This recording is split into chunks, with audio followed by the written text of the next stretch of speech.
नमस्कार दोस्तों, मैं मंजू वर्मा स्वागत करती हूँ मंजू लोकगीत 123 पर। ताइए खिचड़ी पर्व का सोहर गीत सुने दोस्तों, बहुत ही आनंद आने वाला है इस सोहर गीत में। एक सास बहू है तो बहू के मायके से खिचड़ी नहीं आ रहा है, तो अपने बहू को सासू माँ कैसे ताना मारती हैं दोस्तों खिचड़ी के लिए। तो आप लोग पूरा वीडियो सुनेंगे तभी गीत का आनंद पाएंगे। और गीत सुने, अच्छा लगे चैनल को लाइक शेयर सब्सक्राइब करें और कमेंट में बताइएगा एक खिचड़ी का गाना सोहर गीत कैसा है दोस्तों। नमस्कार दोस्तों, मैं नीलम लोकगीत 123 है। मेरे चैनल का नाम नीलम लोकगीत 123 है, तो एक बार सर्च करके ज़रूर देखिएगा। और आइए सुनते हैं प्यारा सा खिचड़ी पर्व का सोहर गीत। ससुरे में बैठी बहिनिया भैया के रहिया जो हाई हो। ससुरे में बैठी बहिनिया भैया के रहिया जो हाई हो। रामायाई गए माघ के माई नावा खिचड़िया नीच काननी हो। रामायाई गए माघ के माई नावा खिचड़िया नीच काननी हो। माई मोरी बानी है जे ढूढ़िया तो तिलक तिलाऊ आऊ हो। माई मोरी बानी है जे ढूढ़िया तो तिलक तिलाऊ आऊ हो। रामालाई चूरा बानी है गाठरिया तो भैया ले लई के भेजी आई हो। रामालाई चूरा बानी है गाठरिया तो भैया के लई के भेजी आई हो।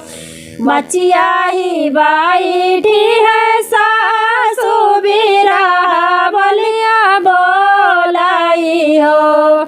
मचिया ही बैठी है सासू बिरहा बोलिया बोलाई हो।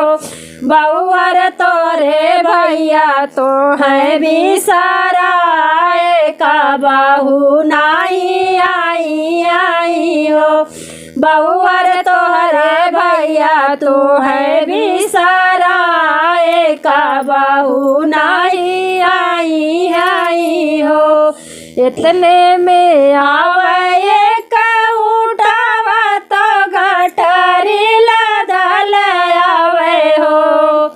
इतने में आवे उठावा तो गठरी लदल आवे हो। रामा गोरे पीठी भैया या सवार बहिनिया पुकार हो। रामा गोरे पीठी भैया या सवार बहिनिया पुकार हो। तू ही मोरी सासू से सासू तू ही न ठाकुराइनी हो। तू ही मोरी सासू से सासू तू ही न ठाकुराइनी हो। सासू मोरे नैहर से आइल बाकी चढ़िया गाठरिया उठी खोलाऊ हो। सासू मोरे नैहर से आइल बा गाठरिया उठ के खोलाऊ हो। अरे अरे बाऊ हमारी घर बजनी बोलाऊ हो। अरे अरे बाऊ हमारी घर बजनी बोलाऊ हो। बउअर तोरे नैहर से आइल बाकी चढ़िया तू ही खोलाऊ हो।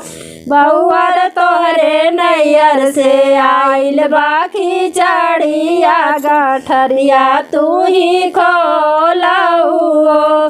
ससुरे में बैठी बहिनिया भैया के रहिया जो आई हो।